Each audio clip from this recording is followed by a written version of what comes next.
Welcome to our Living Stones podcast, where we gather to discuss all matters of faith and life as members of God's household.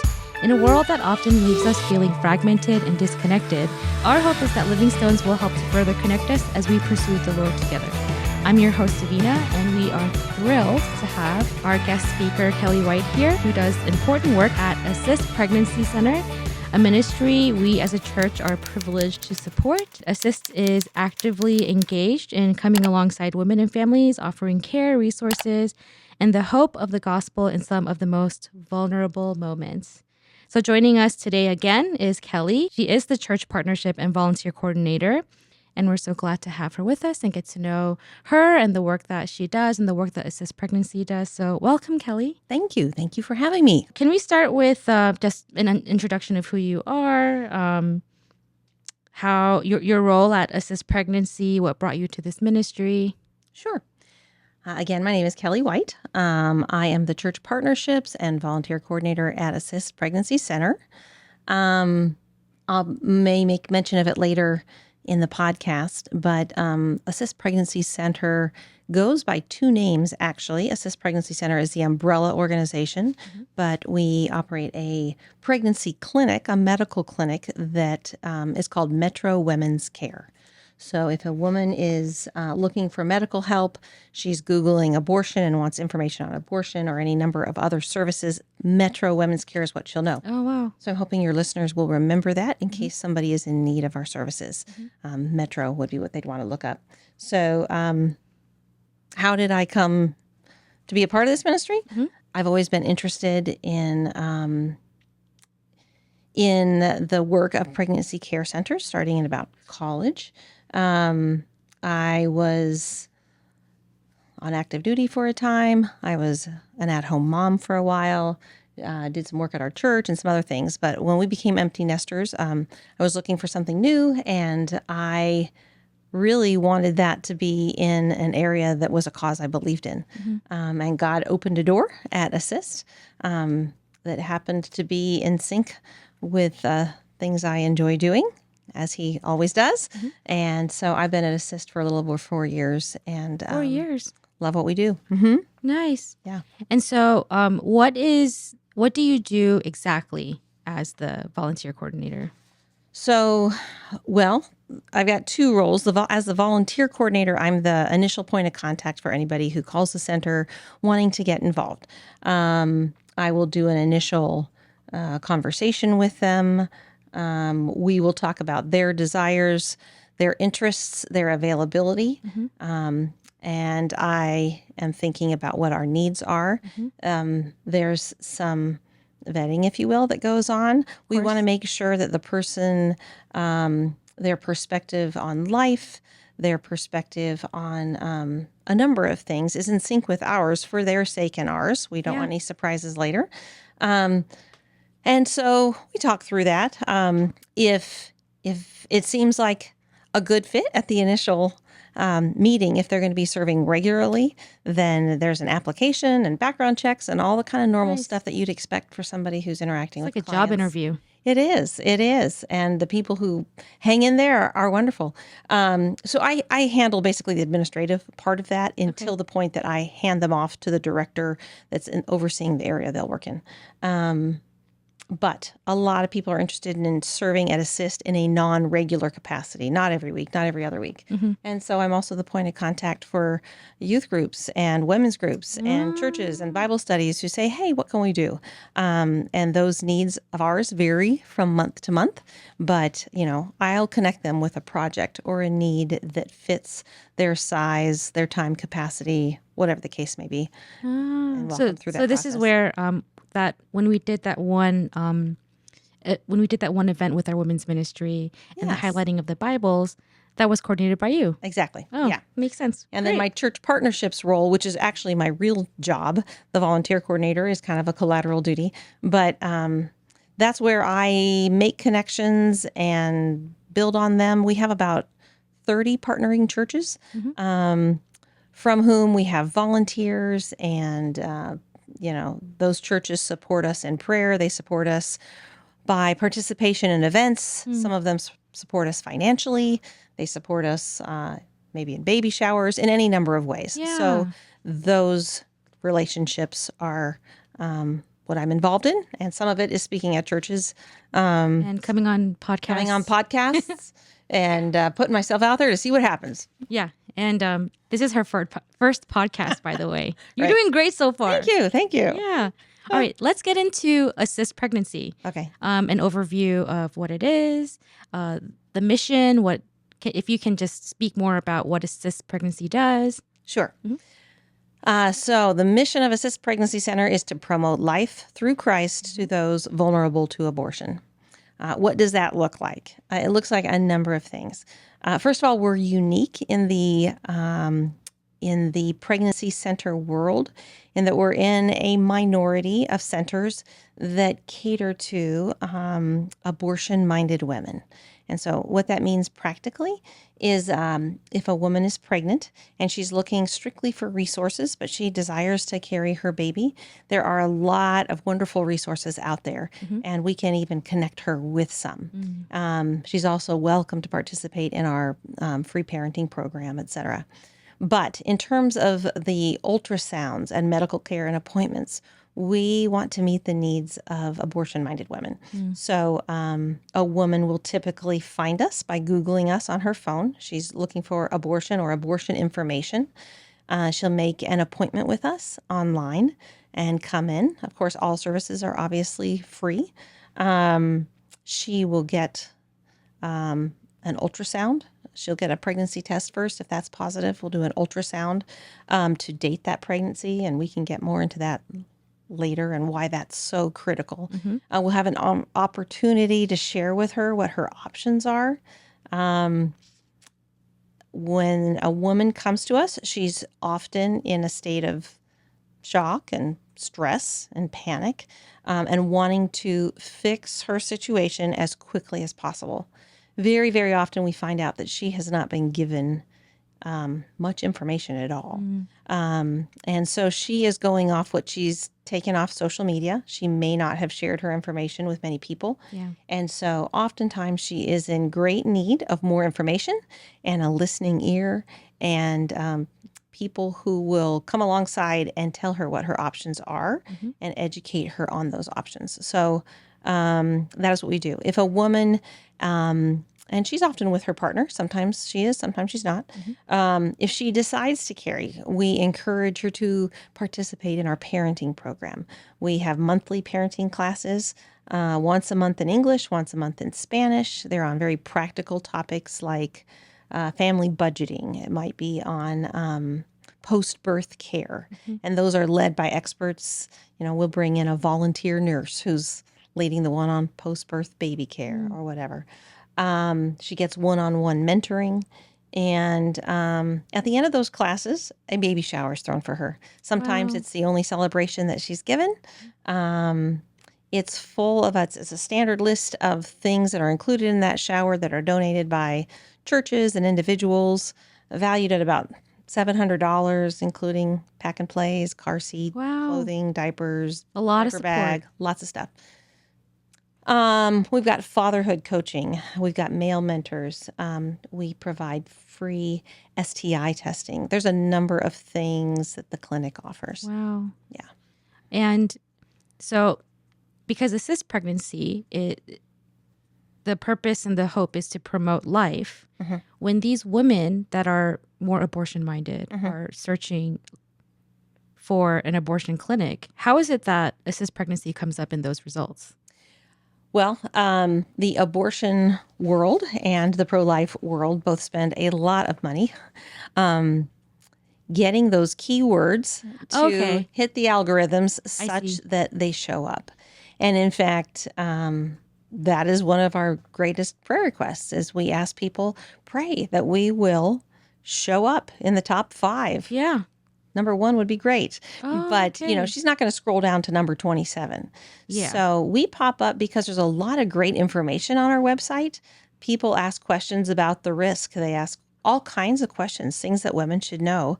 And we provide those answers. We provide ultrasounds and all kinds of other stuff. So, you know, down in the weeds, how do the algorithms work? I have no idea. Okay. So it is an algorithm where the keywords are probably abortion. Right. And then the hope is to connect these Google searches to you or to assist pregnancy first. Right. Somehow. And I do want to clarify, because it's a claim that's often made in the media, that clinics like ours lie and manipulate people. Oh. We don't give abortions. We make sure she understands that when we get off the phone during a scheduling thing. There are at least 2 excellent reasons why she should come in and see us for the sake of her health. Even if she says, I'm 100% sure that I want an abortion, she needs to get an ultrasound before she would take the pill or something. We will get into that. But we make sure she knows. We do not mislead her into thinking that she is getting an abortion. And on the website, nowhere does it say that, but it does say we provide options counseling, that we provide information about risks, answer questions, all of that. So that's how we end up seeing women. Yeah. And that part of being clear is important. At the same time, I'm sure that even with being clear, there are still plenty of women thinking of having an abortion that are still on the fence. And so having that one line of conversation where, okay, here's an option where I can at least hear about my options can still be attractive to them. Very attractive. I see how some people could see it as manipulative, but for the most part, I see how it could be a better source of a more holistic information. Absolutely. For the Because person. we're looking to care for the woman physically, mentally, spiritually, emotionally. And that is not the case at abortion clinics. In fact, we've seen someone in the past year who went to an abortion or called an abortion clinic wanting to get a consult. And they said, we don't do consults. We do abortions. Wow. Multiple stories of people going and they're not shown pictures of the baby. They're not given options or education on those options. Yeah. And someone might think that women could come to us and we could make them feel bad. That is not a good way to encourage others to come in the future. We don't. We share facts with them. We give them all the things. It's in our policies and procedures. We don't manipulate. And we certainly can't keep them there. We can't make them come. Women come of their own and they can leave on their own, and some leave and they do have abortions. Right. But oftentimes we will have people return who say, I felt so loved there and safe. Yeah. So. Even if it's just for the one. Right. But I know it's more than one. And really, because we care for that woman, if she leaves and has an abortion but returns and takes part in abortion healing, or she hears the gospel, that's a win. That is a win. Yeah. Yeah, even if she were to come back.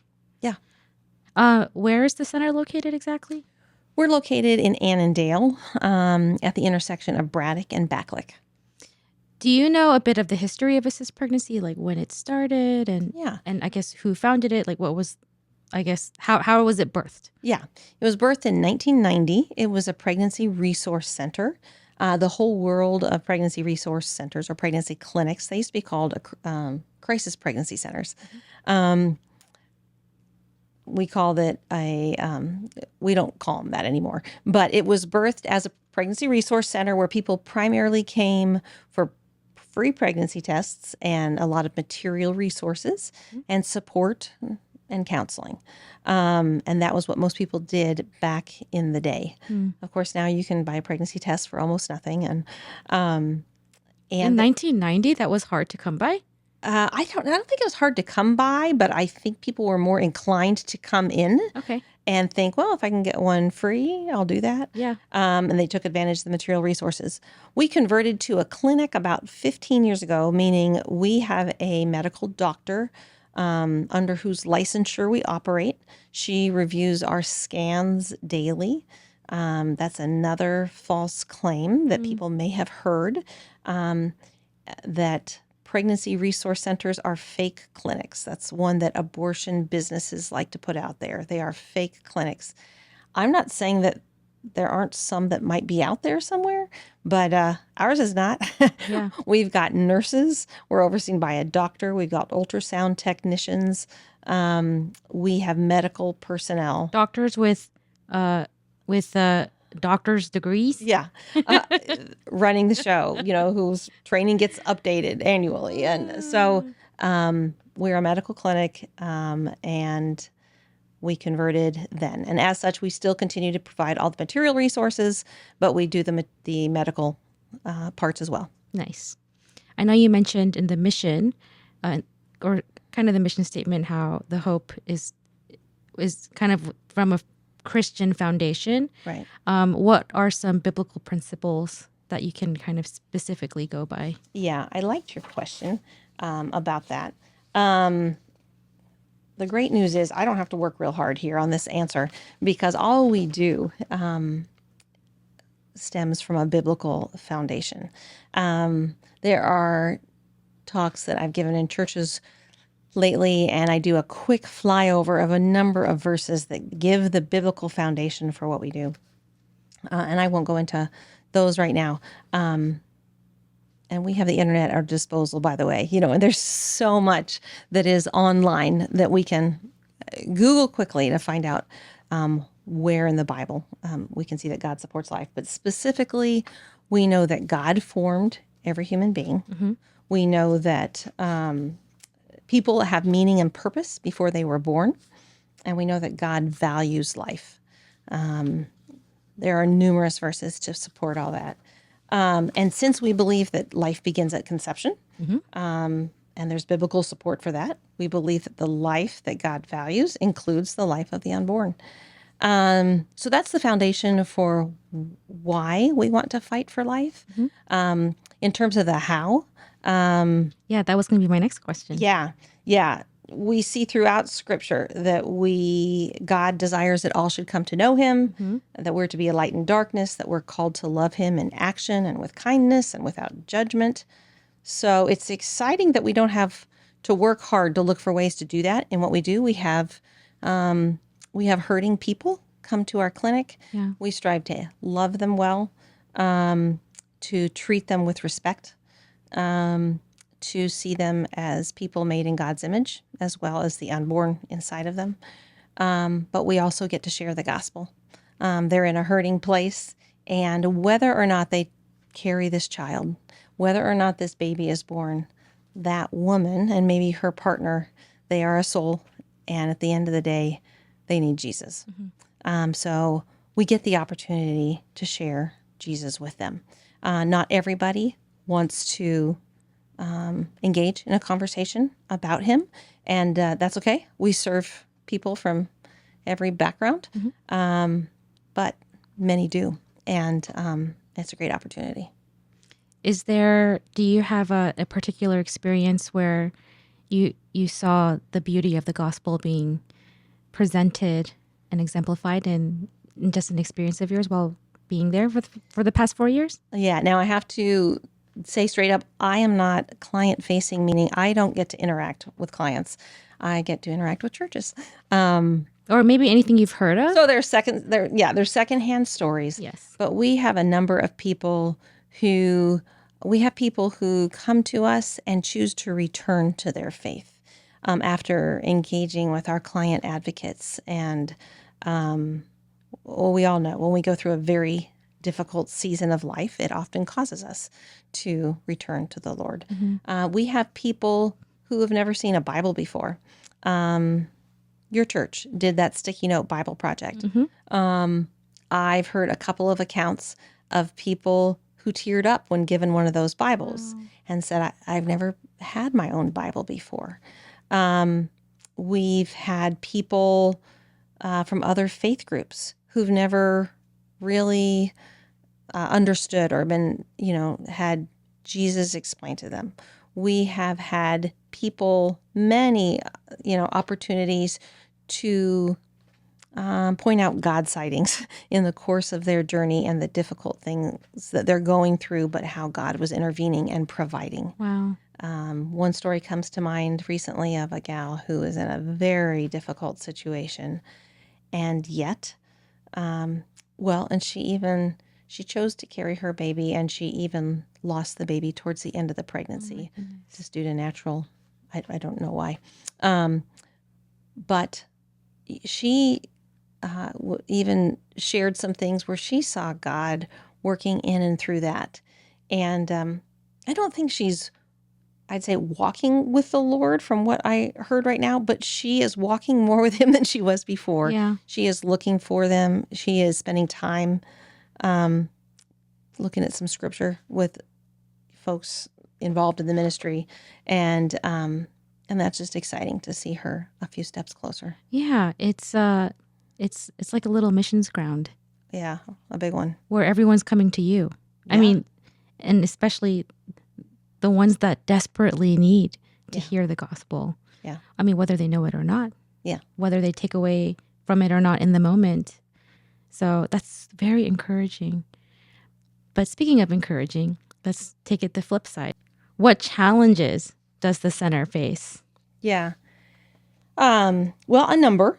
Since the reversal of Roe, the world is a lot more divided on the issue. There's a lot more intensity and a lot more attention being focused on it from both sides. Those who are pro-abortion were impassioned by that reversal. Those who are pro-life were encouraged by that reversal. But following the reversal of Roe, a lot of money has poured into both sides. I can't tell you how much on each, but it sure feels like there's a lot on the other side. And so, one, in the media, social media, general media, even in advertising and the money behind Google searches for that matter, it has gotten more difficult. There's a lot of information, a lot of messaging out there that is, everywhere from completely not true to misleading or incomplete. But most people don't listen beyond the, 5-second soundbite. Yeah. And so you hear something once, you hear it twice. On the third time, it becomes truth in someone's mind, and it may not be true at all. But a lot of messaging funding has been done since 2020. Yeah. In addition, since 2020, the availability of the abortion pill has just expanded in huge ways. Not only in the number of places that it's available, but specifically in the ease of getting it. And that's because state laws have been changed, restrictions have been removed, in part due to COVID. And prior to COVID, there was, I don't know if we're going to get into this later, but I'll jump into it now. Yeah. Prior to COVID, medical oversight was required for the dispensing of the abortion pill, which can be very dangerous if it's not taken at the right time. Well, obviously, it's very dangerous for the baby in all cases, but it can be very dangerous for the woman. And so medical oversight requirements were removed in the state of Virginia, for one. How long ago? That was, I believe, 21 or 22. Very recently. Yeah. So there's just, in terms of access, the abortion pill is very accessible now. It's being pushed big time, and there's very little restricting access to it, whether or not it's safe for the woman, whether or not she's supported, whether or not she's being trafficked. A trafficker or even somebody who was pressuring a woman, you can now get that pill without medical oversight, and he could force her to take it. Yeah. I got online recently to see how hard it would be, and it's not hard at all. Can you Google it? Google abortion pill. Yeah. Where can I get an abortion pill? And Yeah. just pops up. Bam. It's coming from all over the places. I think last I read, I don't know if this number's probably not accurate right now, but it was 77 different, companies offering it. Some of them were international. Some of them didn't contain the same dosage of mifepristone or misoprostol that it should. By the way, the abortion pill is actually a 2-pill protocol. Yeah. So I was going to even ask you if you could describe what the pill is and what it does when you see, because coming from even someone like myself who knows nothing about it, Yeah. it would be even good to know. Yeah, what it is, how it works. Yeah. So it's a 2-pill protocol. The first pill, well, let me finish by saying it was really easy to get. And I say that mostly as an awareness raiser, particularly for parents. That'd be a good conversation to have. Yeah. I even said that I was a minor and that said, it'd be good for you to have someone with you. Do you have anyone with you to support you? And I said, no. Because I wanted my case to be as ungood for the woman as possible. Yeah. And it still said, well, recommend you get someone to support you. And then it proceeded on with the process. I stopped the process right before it said, I certify that all of this information is true. But there's nothing getting in my way. And of course, that can be done confidentially. Who knows what the circumstances are of Confidentially. of a poor You girl. just send an address and it gets sent to you? Mailbox. 15-year-old. So let's say that, somebody was in a very bad situation, being pressured, no emotional support, and not to be graphic, but once that starts, that pill, and we'll go into this second, but the baby can be that big when the baby is expelled. It's quite traumatic. Can you imagine A 15-year-old girl? anyone going through that alone? Let alone a 15-year-old, or whatever. So difficult, so hard. And yet she's completely unsupported. She probably doesn't even know. So when people talk about caring for women, it's hard not to feel angry and frustrated. That is not caring for women. Mm-hmm. That poor woman needs care. Yeah. That is not health care. That is sending her something in the mail. That's all that is. Sending her a lifetime of therapy and Yeah. So anyway, back to the pill. It's a 2-pill protocol. The first should only be taken if the woman is 10 weeks or less pregnant. Now, many of the women who come into the clinic, they don't necessarily have accurate dating on how old that baby is. And you say, why is that important? It's important because if the pregnancy is further along than 10 weeks, she can have an abortion that is not complete. And if that is the case, there could be tissue left inside of her, and that could lead to infection, and that could lead to great danger for her. So a second reason is because she may be experiencing an ectopic pregnancy. If your listeners don't know, an ectopic pregnancy is when that fertilized egg embeds anywhere besides where it's supposed to, in the uterus. Mm-hmm. And in worst case scenarios, it can be fatal. So, we or any other clinic, if we have a woman come, that's why we ask her, please come in for your own sake, get a free ultrasound so we can at least make sure this is not an ectopic pregnancy. Mm-hmm.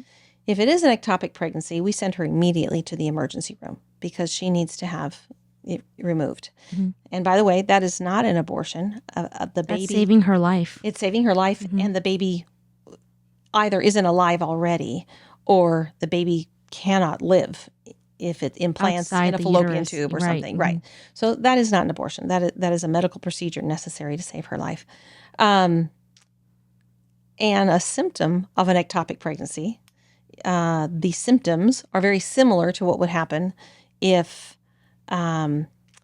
she took the abortion pill, except one could be fatal and one hopefully is not. So if she is expecting a lot of pain and blood and she has an ectopic pregnancy, or she takes the pill thinking it's just the pill, but it's actually an ectopic pregnancy, she won't do anything about it. She won't get help. And this can be very dangerous. So for those reasons. This is why they need medical oversight. Yes. My goodness. And there's also screening. They need medical oversight for their own safety and their own care. But they also, need to have those important questions asked by mm-hmm. a professional to make sure she's not being pressured, trafficked, or something else. My goodness. So that's why we want her to come in for her own sake, just to make sure that she gets that important information. I'm learning so much today too. How do you stay encouraged amidst, like, I mean, the information that you shared with me? With it sounds like the pill being more freely distributed. It has been more recent. Yeah. And also, you mentioned social media, those 5-second sound bits. That too, like that can't be avoided. And so, you and Assist Pregnancy, like you guys are fighting so hard against this, trying to spread more awareness about options in life and hope. How do you stay encouraged? Yeah. Well, I have to say, I think the people in the crosshairs emotionally aren't. I'm not one of them, as much as the ladies downstairs in our clinic who are meeting with clients. And I have utmost respect for them. They do a fantastic job. We have client advocates and a medical team. And they are meeting with the clients, and it can be heavy. And these women are often leading difficult lives. They're under a lot of pressure. Their stress passes on to them. And, we open our day with a devotional. We support each other. They support each other. Most of our ultrasound technicians and, well, all of them, ultrasound technicians and client advocates are part-time employees. And I think they would all say that 5 days a week would be too much to do what they do. It's very intense. Wow. But, there's good stories too. There's happy stories. There's victories won. There's women who came in thinking, I'm absolutely going to get an abortion. When I recently interviewed another missionary, and I've noticed that's kind of the common thing when it comes to running this race. There's a lot of hardship, there's a lot of challenges and trials, but there is so much joy in even the one or the few stories that we hear. A soul saved is a soul saved. So that's very encouraging. And to hear people come back after their baby's born and say, we cannot imagine life without him. Mm-hmm. We get that. Yeah. And it makes it all worthwhile. That's amazing. Yeah. Let's talk about the church. How vital is the role of the church in their partnership with Assist Pregnancy? Yeah, it's critical. The church is made up of individuals, so we are supported in many ways by both individuals and as groups within the church or as whole churches. It's a nonprofit, right? Assist Pregnancy. Yeah. It's a nonprofit, and we're funded primarily by individuals, but some churches make us part of their local missions budget, and that's a great blessing. So how does the church partner? In a lot of ways. Our volunteers come from partnering churches almost exclusively. We get the privilege of going into churches and sharing information about what we do and about abortion and how to talk about it with those in our circles of influence. That's an initiative we started this last year. We're doing 45-minute talks with Q&A about how to articulate a pro-life view with love and logic. It's like a training session. It totally is. We totally need to ask you to help us do that. And we totally focus on abortion, pro-abortion arguments and kind, gentle responses to them. We want to, make believers more confident in their ability just to answer those questions. Because again, we're just getting bombarded in the media with my body, my choice. Yeah. Well, what do I say to that? Yeah. Well, there's actually a lot of great things to say to that. Yeah. And if we can say it without being snarky, then we ought to. And the truth is, people in your circle of influence, I may never meet. Yeah. And people in mine, you'll never meet. Yeah. So I think the culture change will probably take place at the water cooler. But if the church can't articulate that, there's no way we can depend on legislators to make it happen. So, and churches support us in other ways, even if we're not in their budget. We've got churches making meals for our group classes once a month. Churches might be supplying the materials for a baby shower. There's a lot of ways that the local church supports us so we can do what we do. Wow. And I believe that we've kind of went through everything in this in this first part, this introduction of assist pregnancy. Before we close this episode and get into more of the abortion questions, do you have any challenges for especially Christians listening, and challenges and encouragements for our church and other Christians listening, and how to, I guess, better prepare, or why this is something that we should even care about? Yeah, absolutely.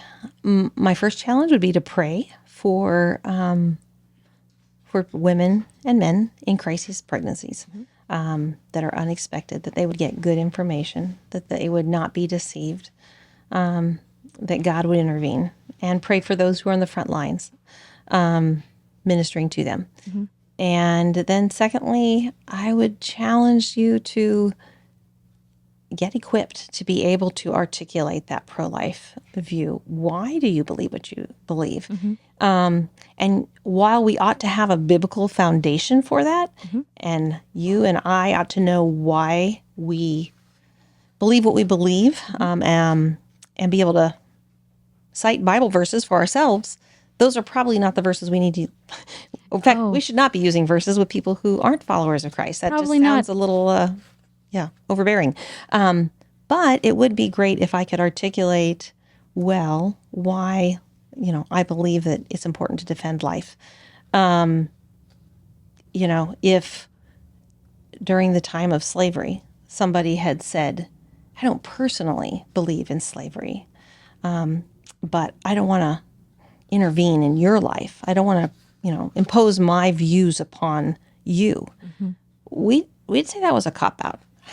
Yeah. Where would we be today? Exactly. Yeah. Or if we said that's not what I believe, but it's okay if you believe it. If we saw a toddler being abused, there's a certain threshold that we say, oh, hopefully everybody agrees that is wrong.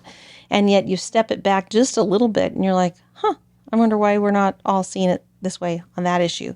If we can pull apart the issue and kind of move the needle in the minds of those who are for abortion, to just raise some doubt about the logic that they've used to reach that conclusion, I think that's what the church should strive to do. Not change someone's mind right now in 10 minutes, but if we can move that needle a little bit, I think that would be a noble goal. Oh, wonderful. Yeah. Thank you so much, Kelly. Yeah, thank you. All right, so stay tuned for the next episode. If you'd like to know more about Assist Pregnancy Center, if you have any questions, I will be linking resources and the website itself right under the podcast in the description. And if you're watching from YouTube, in the description under there. So make sure that you check that out. As we come to the end of this episode of Living Stones, we hope that you've been encouraged and blessed by how God is working in and through this ministry to honor the sanctity of life. If you found value in today's episode, we encourage you to share it with others. Remember that you are not alone in this journey. We are members of God's household, united by our shared faith in the Lord and the desire to grow together. So until next time, may God's grace and peace be with you all.